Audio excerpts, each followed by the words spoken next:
So I'm going to start tearing this front end apart and getting the tie rod and drag link and steering box removed. As you can tell, it's been leaking pretty good. Every time I take it on a ride and bring it back in here, the steering box starts leaking really good.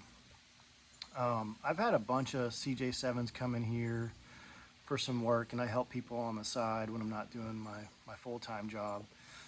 And a winning combination for me to fix some of these steering issues that these CJ7s seem to develop is to put a Borgeson steering shaft, a new steering box, and a really good tie rod and drag link.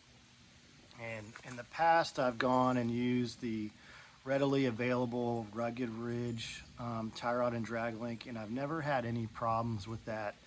I've just thought that there's got to be something out there that's a little better. And I found a guy on eBay. His handle on eBay is Extreme Custom Fab, and he's out in Iowa. And he makes a really nice looking setup. So I went and bought it, and I'm gonna give it a shot on here. I've got most of the parts to do this steering upgrade. I'm undecided if I'm going to go ahead and buy a new steering box or if I want to rob the one off my other truck here that I'm not using that's a PSC box. This Jeep has what I believe to be a 4-inch lift. I'm not entirely sure. And talking with the former owner, he thinks that he remembers maybe removing a leaf or two from these packs, and so it sits a little lower. And what I think is going on is the drag link sits a little lower than the tie rod. And I think that that's created some bad geometry and handling characteristics that I'm experiencing. So I'm going to go ahead and just swap it out the way I think it should be done. And hopefully it solves my looseness feeling in the steering. But I'll put that in the follow-up videos to this, and we'll give it a shot. So I'm just getting started removing the steering off this Jeep. I want to point out, there was a time when I didn't have a garage. I worked in the dirt, and then I upgraded to a carport, and now I find I have a shop. But some of my old habits still stuck with me. Every time I take a tire or wheel off of a Jeep, I usually end up putting it under the body or the frame. That way, in case something ever goes wrong, I don't get crushed. And the older I get, the more I tend to care about things that probably most people wouldn't. But on most vehicles, especially vintage ones, the lug nuts are pretty worn out. So I make it a habit to put new lug nuts on everything. On this Jeep, swapping getting these old parts out has been pretty easy so far. Just loosening up all the castle nuts with a 3/4 inch wrench, and then tapping them tapping the knuckles with my hammer. They drop right out. But there's been a lot of occasions where I've needed, for some reason or another, to be careful removing the tie rod ends, and they haven't come out so easy. And I've had really good luck with one of these pullers. I just get it positioned on top of the knuckle. I leave the castle nut on the top of the tie rod end, and I usually will put something on top of it, maybe like a washer or something, so they don't mess up the threads or the bolt, and I just press them out. So I'm just going to go ahead and continue on removing these parts and getting ready for the new stuff.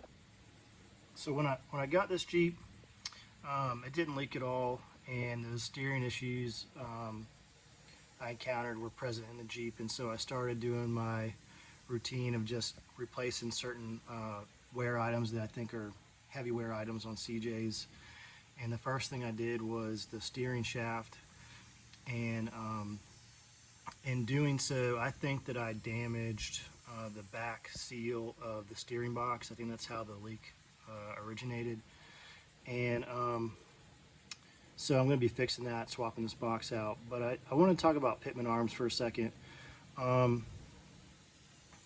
on a lot of steering boxes, when you get to this um, where you're swapping out a new box with a replacing an old one, these pitman arms aren't the easiest to come off. Now, in this circumstance, I'm not even going to be reusing this one, but I've gotten to the habit of just buying a new one from the get-go. It's about 28 bucks for a new pitman arm and a new lock nut and nut, and it's saved me hours.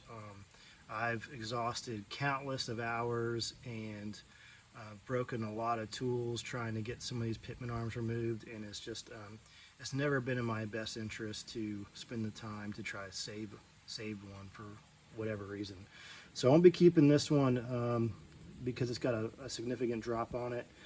But and I also think I'm going to do away with this steering box brace. I had that laying around. I just wanted to see if I could notice any difference with it, and I didn't. So I'm going to get rid of that. Help clean up the front end of the Jeep a little bit too, I think. And yeah, so stay tuned. Here we go. So this is just a little rant for a moment. I love Warn products. I've always tended to gravitate towards them. Secretly, I tell myself that the W is actually for Will, but it's not. Anyways, this winch mount specifically for CJ, for whatever reason, and I'm not the only one that's had this issue, these holes aren't exactly right. Like, they're almost like a quarter of an inch too narrow, and so it's a pain in the ass getting this thing to bolt in. You kind of have to waller out the holes a little bit to make it fit, and it shouldn't be that way. Warren should get this right. But as far as I know, for the past 10 years or more, everyone's had this issue with this mount. But anyways, to get the steering box removed out of this Jeep, you've got to take this off, and it's just this is why I've kind of held off on doing this project. I procrastinated a little bit, so I gotta I've already disconnected the leads from the battery, and I'm gonna go ahead and get these off and pull this winch out of here and get ready to start getting to the steering box. As far as disassembly goes, this is as far as I'm gonna get today. I got all these parts removed. Wanted to take a moment as I wrap things up for the day to kind of talk about the steering box mount. When I redid the bushings on this Jeep, one of the things I normally do is, instead of pressing the old bushings out of the frame mount, I usually just end up replacing it. And in the past, I've just bought OEM style bushing mounts or frame mounts.